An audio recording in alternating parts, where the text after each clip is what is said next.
আসসালামু আলাইকুম। শুরু করছি জনপদের খবর, সাথে আছি আমি আল আভি জাহান। এখনকার এই সংবাদ আয়োজন একই সঙ্গে চ্যানেল আই এর ইউটিউব চ্যানেলে এবং চ্যানেল আই এর ওটিটি প্ল্যাটফর্ম আই স্ক্রিনে লাইভ স্ট্রিম হচ্ছে। গাইবান্ধায় জন্ম ও মৃত্যু নিবন্ধন সেবা নিয়ে বিপাকে পড়েছেন পৌরসভার ৯টি ওয়ার্ডের বাসিন্দারা। সার্ভার সমস্যা সহ পৌর প্রশাসকের অনুপস্থিতির কারণে দিনের পর দিন ঘুরেও নিবন্ধন সেবা না পাওয়ায় ভোগান্তির শিকার হচ্ছেন বাসিন্দারা। অনেকের পাসপোর্ট কিংবা স্কুল কলেজে ভর্তি হতে না পেরে শিক্ষাবর্ষ থেকে পিছিয়ে পড়ছেন। গাইবান্ধা প্রতিনিধি ফারুক হোসেনের তথ্য ও ভিডিও চিত্রে আল মুকসিদের রিপোর্ট। ৯টি ওয়ার্ড নিয়ে গঠিত গাইবান্ধা পৌরসভাটি ১৯২৩ সালে প্রতিষ্ঠিত হয়। প্রায় ২ লাখ মানুষের বসবাস এই পৌর এলাকায়। সব ক্ষেত্রেই জন্ম, মৃত্যু সনদ, নাগরিকত্ব ও জন্ম নিবন্ধন সংশোধনীর বিশেষ প্রয়োজন হয়। এ ব্যাপারে পৌরবাসী যথারীতি নির্ধারিত ফি জমা দিয়ে পৌরসভার সংশ্লিষ্ট বিভাগে কাগজ জমা দিলেও কোনো কাজ হচ্ছে না। আমাদেরকে সময় দেওয়া হয়, সেই সময়ের মধ্যে আমরা পাই না। সেক্ষেত্রে আমরা ভোটার হওয়ার যে সময়টা সেটা পার হয়ে যাচ্ছে। ছিলাম যে বাচ্চার নামটা ভুল করে দিয়েছিল, সংসদের জন্য আবার করছে আর স্কুলে আবার টাকাটা দিবে সে যে বলে তাড়াতাড়ি সংসদে করি।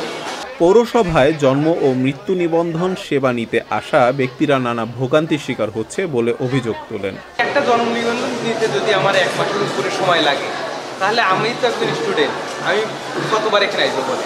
10 দিন 12 দিন হয়ে যাচ্ছে, আমার কোনো ওটিপিও যাচ্ছে না। আবার দ্বিতীয়ত এনারা ওইখানে আসতে বলতেছে যে ডিসি অফিসে আসবে, ওটিপি যাবে। কাগজ নিয়েছি, আমার হচ্ছে অরিজিনাল জন্ম নিবন্ধন, এইটাই তো খোলা, ওনারাই তো খোলা দিচ্ছে, তো খোলা ওনারা অ্যাপ্লাই করলে খোলাই তো পারবে।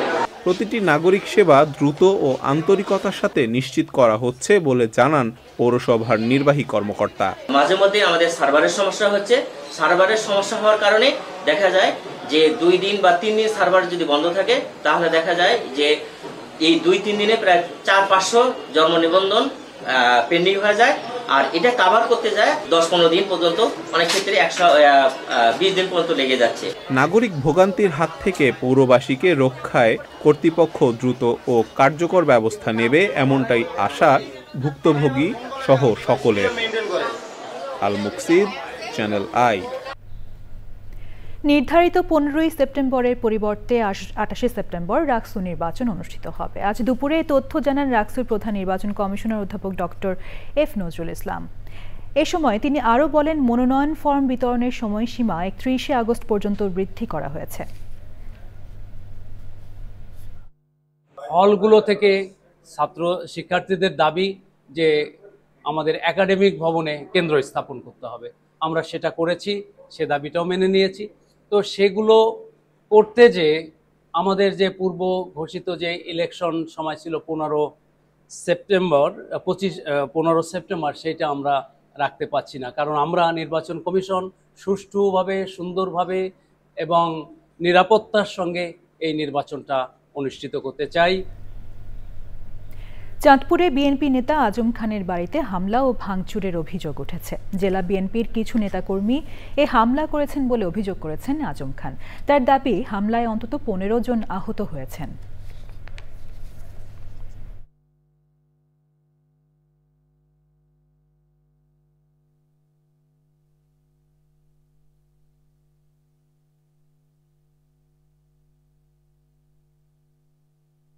আমরা 10 জন 5 জন, আমি রাস্তায় যাব, যদি আমার মাথায় আঘাত করে আমার মৃত্যু হয়, আমার নেতা তারেক রহমান, আমার নেত্রী বেগম খালেদা জিয়ার যদি মৃত্যু হইতো, তারপরে ওনারা বিএনপির জন্য কাজ করে যাচ্ছিল, আমিও বিএনপির জন্য কাজ করে যাব। আমার মৃত্যু হলে হোক, আমি শহীদের মর্যাদা পাবো।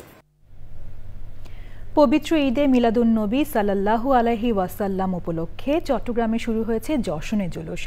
মোহাম্মদিয়া কাফেলা ঐক্য পরিষদের উদ্যোগে 12 দিন ব্যাপী আয়োজনের প্রথম দিবসে বর্ণাঢ্য র্যালি হয়। র্যালিটি চট্টগ্রামের ওয়ারলেস মোড়, খুলশী পশ্চিম জালালাবাদ, মধুশাহ আস্তানা এলাকা সহ বিভিন্ন মোড় প্রদক্ষিণ করে। সভাপতিত্ব করেন মোহাম্মদী কাফেলার প্রধান খাদেম AR কামরুল ইসলাম। উপস্থিত ছিলেন মাওলানা মনসুরুল হক, মাওলানা মোহাম্মদ জাকারিয়া ও অন্যরা। প্রতি বছরের মতো এবারও লাখ লাখ মানুষের সমাগম হবে বলে আশা করছে আয়োজক কমিটি। এবারে প্রতিনিধিদের পাঠানো তথ্য ও ভিডিও চিত্রে সাদিয়া ওমরের রিপোর্ট। সাভারে মিথ্যা তথ্য ছড়িয়ে সম্মান ক্ষুণ্ণ করার অভিযোগ তুলে সংবাদ সম্মেলন করেছেন ভুক্তভোগীরা। লিখিত বক্তব্য ভুক্তভোগী নজরুল ইসলাম, রফিকুল বারী ও নাসিম হায়দার অভিযোগ করে বলেন, তারা বিরুলিয়া ইউনিয়নের জমিতে বালু ভরাটের কাজ করছেন। এই নিয়ে একটি আবাসন কোম্পানি তাদের ভয়ভীতি দেখাচ্ছে। এ ব্যাপারে থানায় লিখিত অভিযোগ দায়ের করা হয়েছে।